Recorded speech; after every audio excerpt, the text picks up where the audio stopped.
In our spiritual journey so far, especially in the previous episode, which is linked in the description below, we encountered a fascinating and extraordinary possibility. Through Neoplatonism and the ideas of Plotinus, we were left with a profound question, making us stand before a doorway.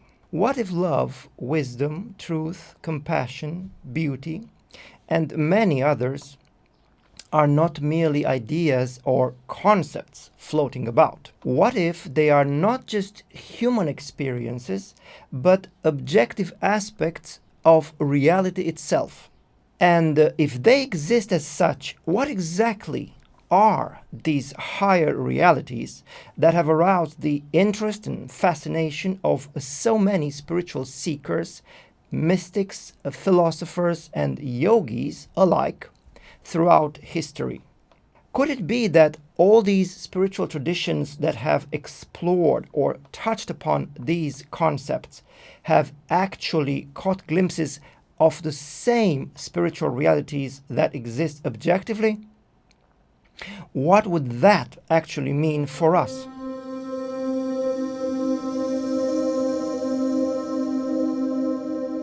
Plotinus himself said at some point that the soul becomes what it contemplates. Today, let's contemplate this possibility a little more and explore together the 10 things you probably didn't know about the attributes of God.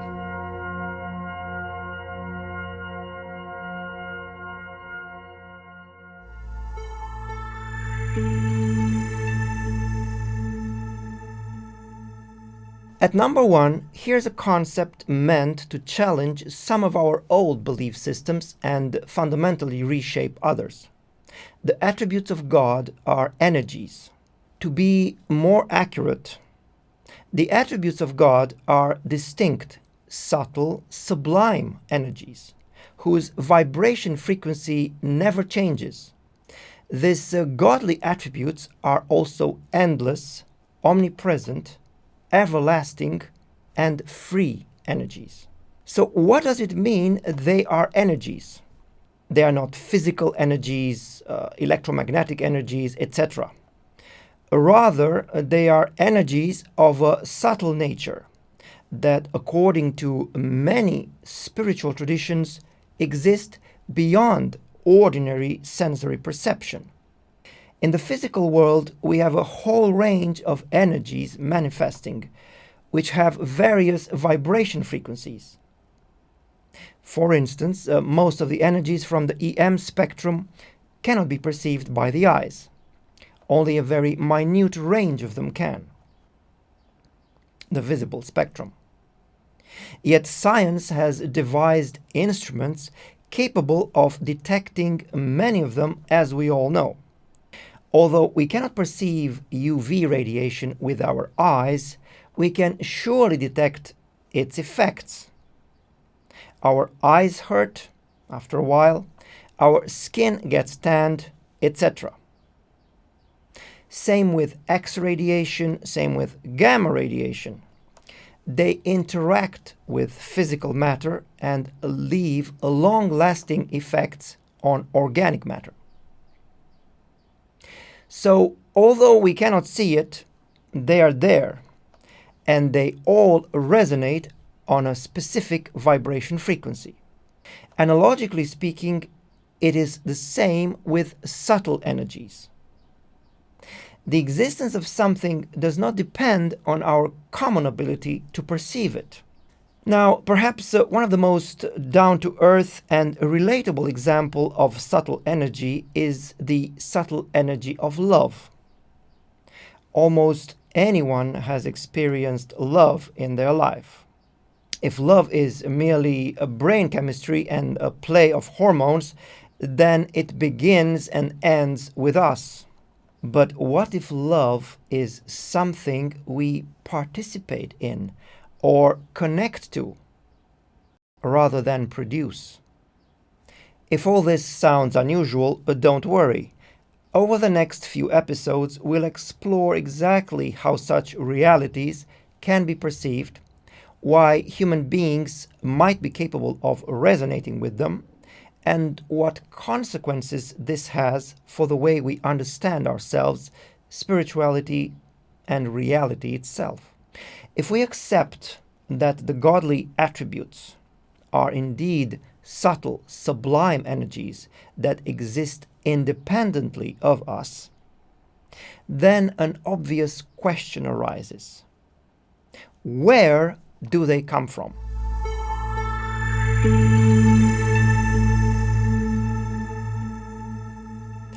The attributes of God are continuously emanating from the being of God, much like sun rays from the sun.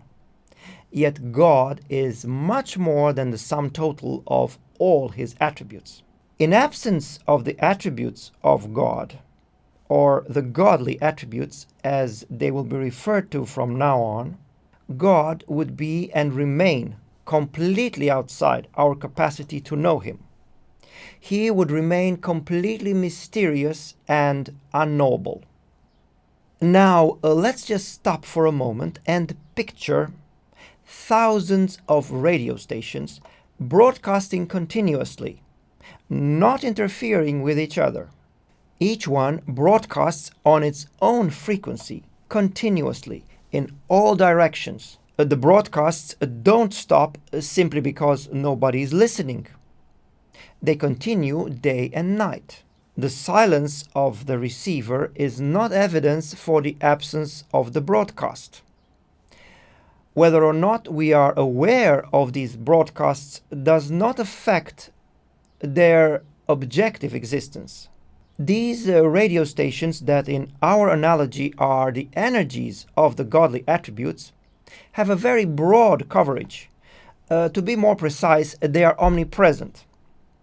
And they are constantly broadcasting on a certain specific vibration frequency that is never modified, macrocosm-wide. As they are all fueled by an endless power source, their broadcast is also everlasting. So their energy never runs out. If these broadcasts truly surround us all the time, another fascinating question naturally follows. Can the human beings simply perceive them? Or can these subtle energies actually be received, made to flow into our being, accumulated therein, and integrated? Let's move on to the third point to find out.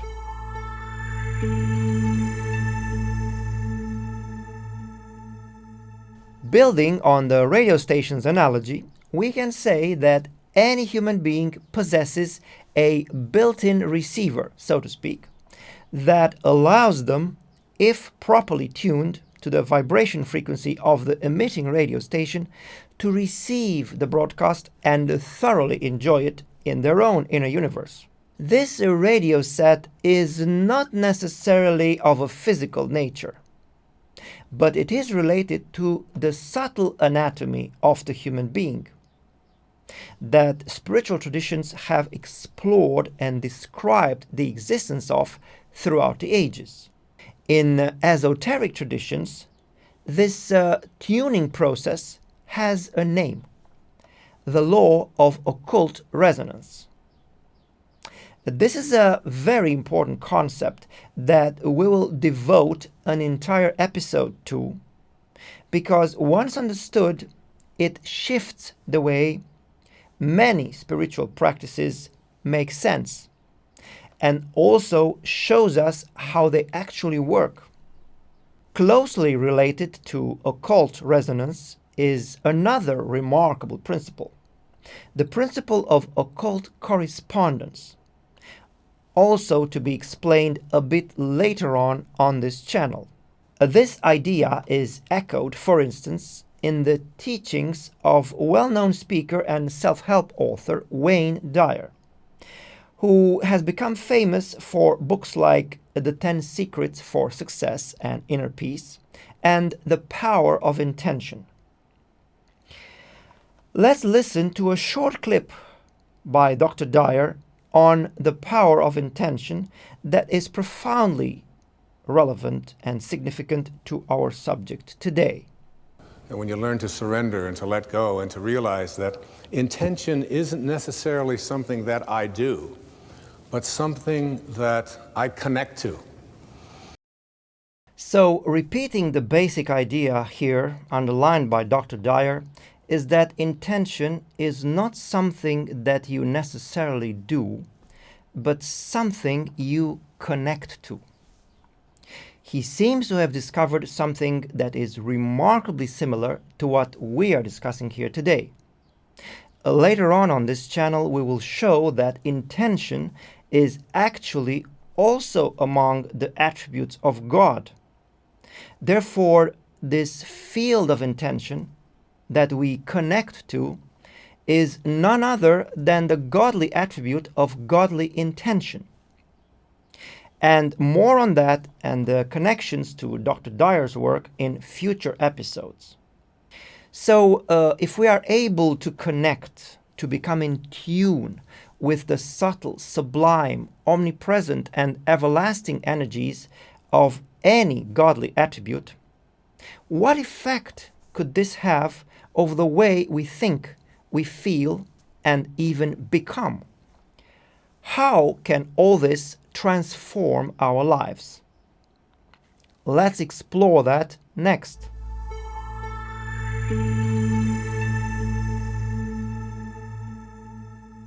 Each such attribute of God, namely each such subtle, sublime energy that we receive in our inner universe through resonance, can profoundly influence and transform our being, thus making it possible for us to deify ourselves. This concept is referred to, for instance, in the Christian tradition through the Greek word theosis, or deification.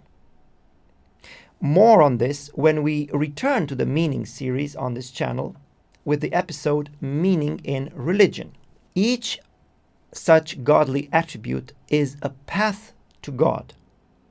Each of them allows us to touch, to feel, and to know God in a certain specific, ineffable way. No two paths are the same, and no two paths reveal exactly the same facet of God. Just like rays shining forth from the sun, the godly attributes emanate from the being of God. And just like any ray is connected to the sun, and by following it we eventually arrive at the sun, any godly attribute is a specific path that has its own distinctiveness towards the mysterious and eternal being of God, the supreme absolute, or the One, as Plotinus called him. For instance, when being immersed in states of ecstasy, mystics or great yogis or poets say with full conviction that God is love. This means that they are fully experiencing the subtle, sublime energy of godly love that is abundantly flowing in and through them. The same goes for truth, for instance, as many human beings in the course of time have been profoundly attracted to and dedicated their life to knowing the truth and becoming one with the truth. Upon reaching such an extraordinary state of being one with the truth, they thus discover God in a certain specific manner through the subtle, sublime energy of truth that is abundantly accumulated in their inner microcosm. And so on and so forth, examples can continue.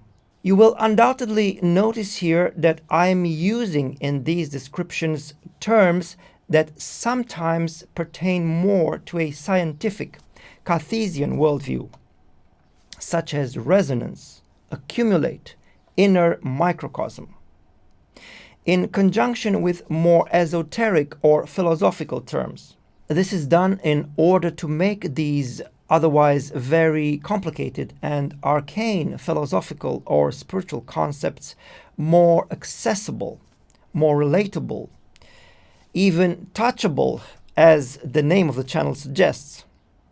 This also shows that at some point, science, spirituality, and religion can meet up and melt together in a coherent whole.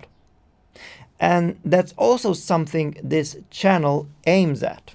Now, if each godly attribute represents a unique way of approaching and experiencing God, a natural, logical question arises. Where do these experiences fit within the wider landscape of human life? Let's find out next.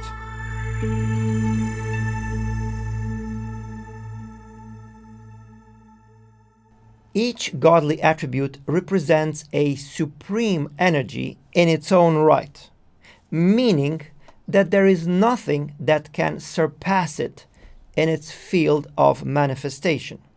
Meaning, there is no form of love in this universe or in others that can surpass the godly attribute of godly love. No truth that is above the ultimate godly truth.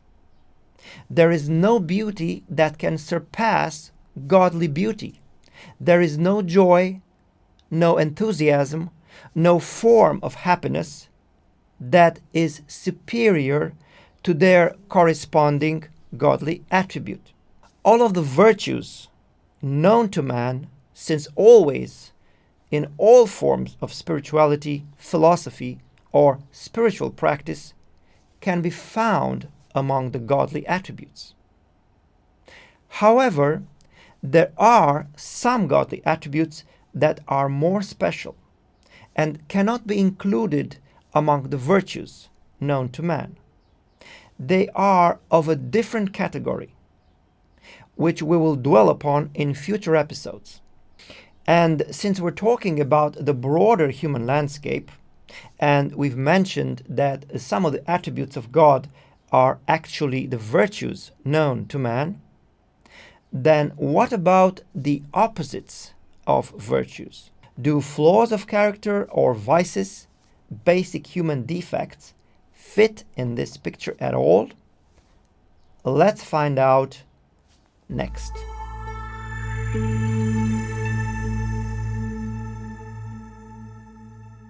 Some of the attributes of God have opposites, which many people are painfully confronted with in daily life.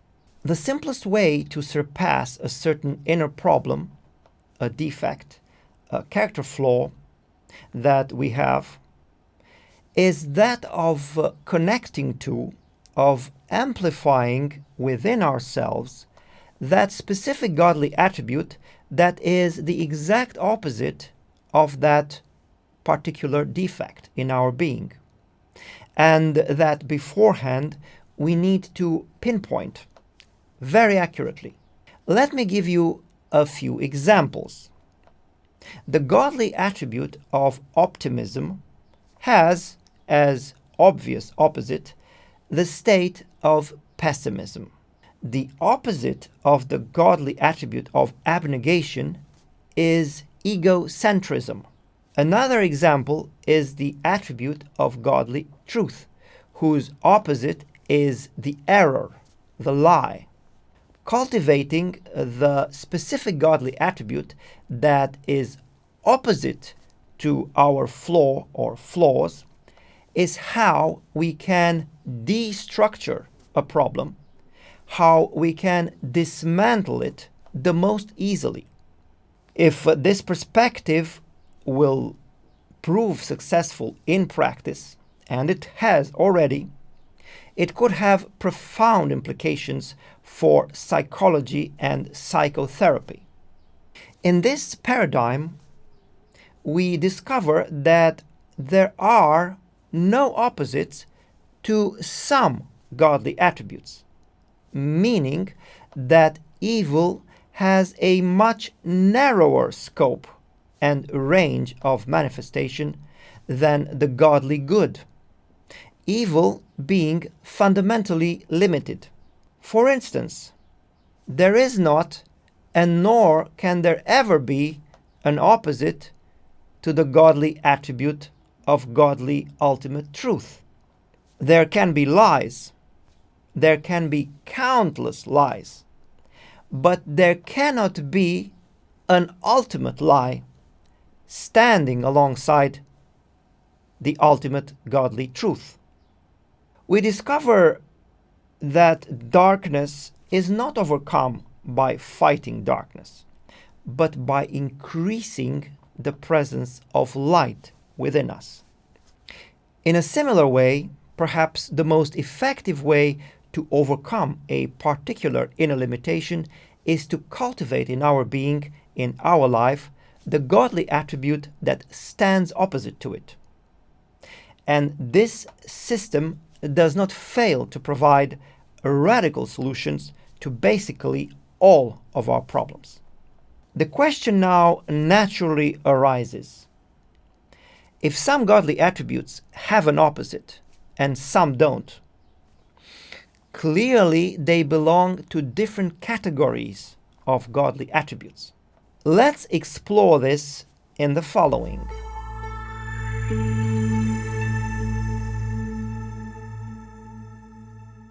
Although they all emanate from the being of God, not all attributes of God are of the same category, so to speak. To be more precise, godly attributes come in 4 different flavors. There are your regular, normal attributes, like, for instance, the godly attribute of love or the godly attribute of joy. Then there are the meta attributes, like, for instance, the godly attribute of omnipotence or the godly attribute of instantaneity. And then there are the mega attributes, which include, for instance, the mega godly attribute of godly logos or the Word of God. As we know, the word mega in Greek means big or even very big.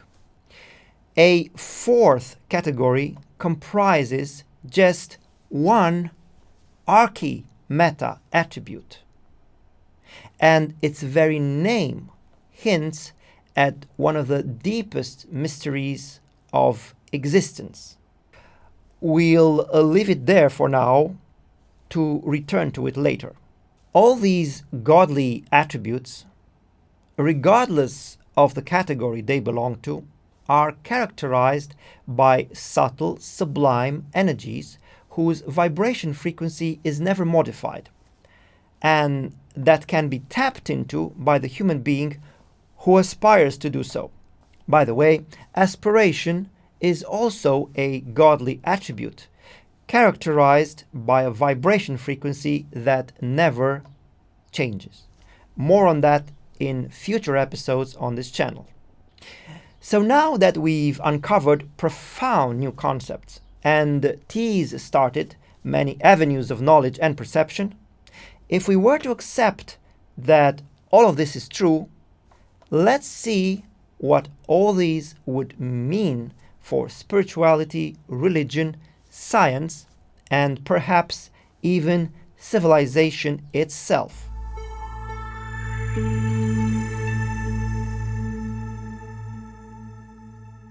The godly attributes, seen as energies that can be accessed by any human being, this idea is likely to bring about a big shift in how we understand religion, philosophy, spirituality, many branches of science, and even life itself. If we are to accept that the perspective we've explored so far is indeed correct, and I invite you to test it for yourselves and see, don't just take my word for it, then its implications would extend far beyond personal spiritual practice. It would indeed invite us to rethink some of our most fundamental assumptions about religion, spirituality, psychology, education, philosophy, and even certain areas of science. Rather than seeing virtues simply as human qualities, we would begin to understand them as objective realities that exist independently of us and with which we can consciously enter into occult resonance. Spiritual growth would no longer be viewed merely as acquiring knowledge or following external rules, but as a gradual transformation of our being through direct participation in these sublime godly realities. Such a perspective also offers an intriguing possibility. Perhaps many of the world's great spiritual traditions have not been describing entirely different realities, but rather different ways of approaching the same godly source. If so, the godly attributes could provide a common language and a framework capable of illuminating both their profound similarities and their unique contributions alike. As more people explore these ideas and concepts through their own experience, this framework might naturally encourage us to re-examine long-held assumptions, clarify misunderstandings, and distinguish more carefully between direct spiritual experience and interpretations that have accumulated over time. In that sense, it has the potential to contribute not only to personal transformation, but also to a deeper dialogue between spirituality, philosophy, religion, and science. Perhaps the most far-reaching implication of all of them is this: the relationship between the human being and God becomes profoundly direct. The godly attributes invite us to discover God not only through beliefs, doctrines, or intermediaries, but through living experience, by gradually resonating with the very qualities that eternally emanate from the godly being. If such a staggering possibility truly exists, then one big question naturally comes up. How vast is this universe of godly attributes that we've only just begun to glimpse?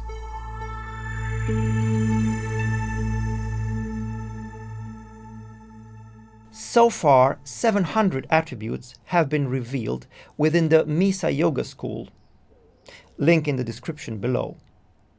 And each of them is a sui generis universe, waiting to be explored by eager students of spirituality. Among these 700 are some very relatable ones, some that feel immediately familiar, while others may seem mysterious and exotic at first. That's perfectly natural.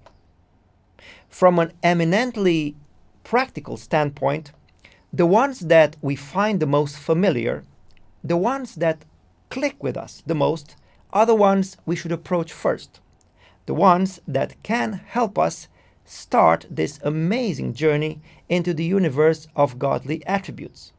Even now, every journey begins with a single step, and perhaps with a single godly attribute.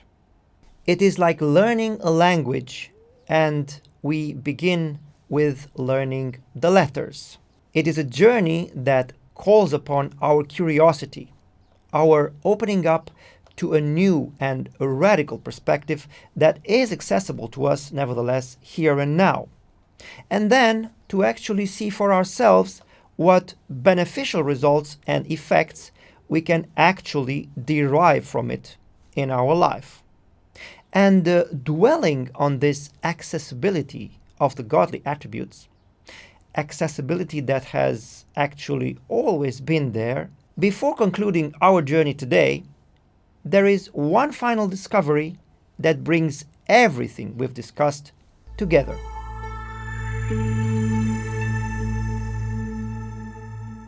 The Beatitudes that Jesus spoke of and presented are actually godly attributes.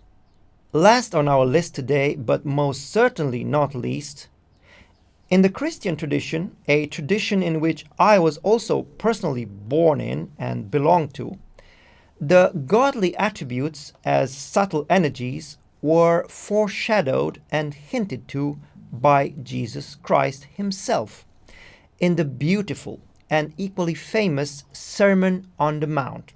Let's remember that Jesus Christ gave this sermon to ordinary people, shepherds, peasants, fishermen, boat builders, tax collectors, disabled people, people suffering from severe mental torments whom society had cast out or shackled, and their desperate families.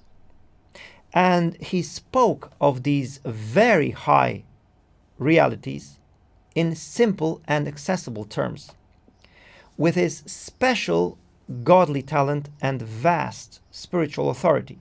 The people became deeply moved by his words, and this sermon stuck in the souls and consciousness of people for thousands of years as being one of the most beautiful of Jesus' teachings, inspiring countless other people throughout history.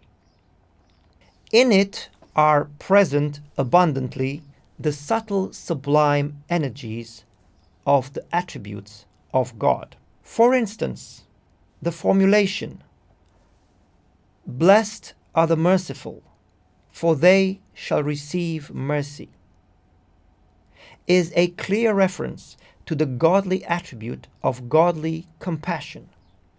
Also, in the formulation, "Blessed are the pure in heart, for they shall see God," there is a clear reference to the meta-godly attribute of godly purity.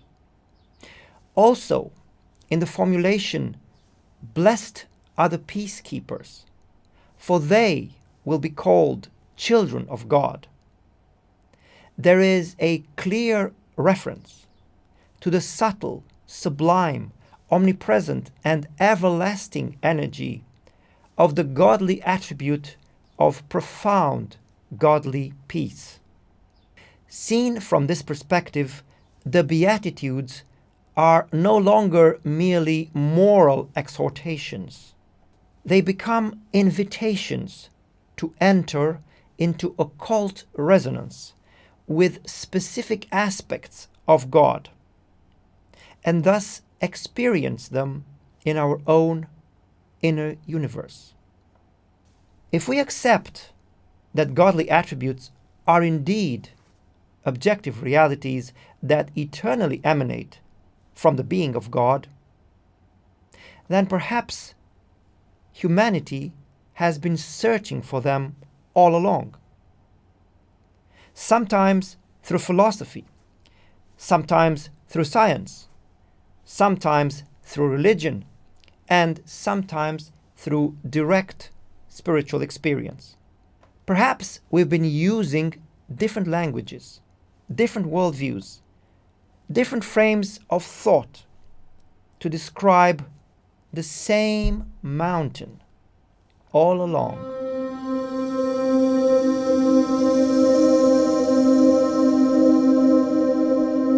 If we accept that we are continuously immersed in these omnipresent fields of subtle, sublime energies of the various godly attributes, how can we actually get to resonate with them, to tap into them? How can we make this piece of knowledge count for us in our daily life? That's exactly what we will explore in the next Fundamentals episode on this channel, the occult law of resonance.